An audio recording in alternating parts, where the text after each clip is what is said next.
Governor Tony Evers calls UW encampments in Madison and Milwaukee a problem and an issue. Our Jason Calvi joins us live. What the governor says could happen if the protesters don't leave, Jason.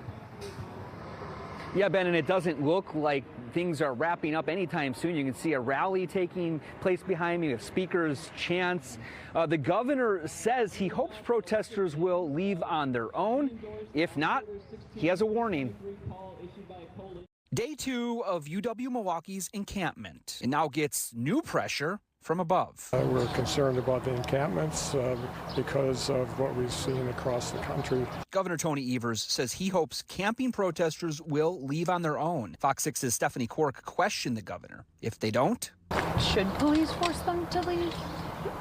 Well, at some point in time, the encampments have to end. And so whether that's done voluntarily or not, but yes, it's an issue. And we will eventually take action if we have to. School administrators warn the encampment is, quote, unlawful and breaks Wisconsin state regulations. But the protesters say they won't leave until all their demands are met. We're here peacefully. If anything, people see this more as a festival and as we have music playing, we have people gathering. Anybody else? And they're sharing food and praying. There's about 35 tents here on a university lawn. In this crowd of protesters are some Jews. This is peace and love, completely. I walked up.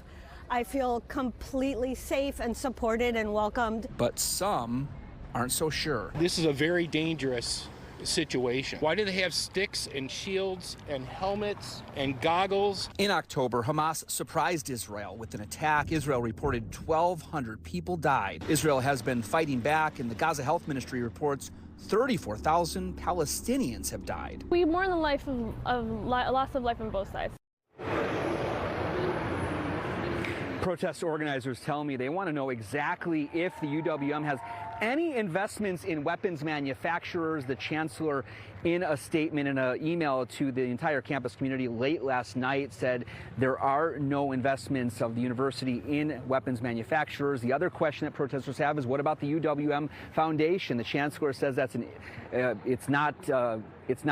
legally an independent organization, and he says that their investments are all in mutual funds. Reporting live at UWM, Jason Calvi, Fox 6 News. I didn't see any law enforcement in your video today. Have we seen any police out there today? No. Yesterday, you may remember, we reported how there were dozens of squad cars a block really across the street and then behind a big building. We saw them staging in a parking lot. Today, that parking lot looks like it's filled with civilian vehicles, not police cars like we saw last night. And then here in the protest zone, in the encampment, we're not seeing any police presence at all. Yeah, it looks like they're letting them be, but we'll see how long they let them do that. All right, Jason Calvi reporting live from UWM.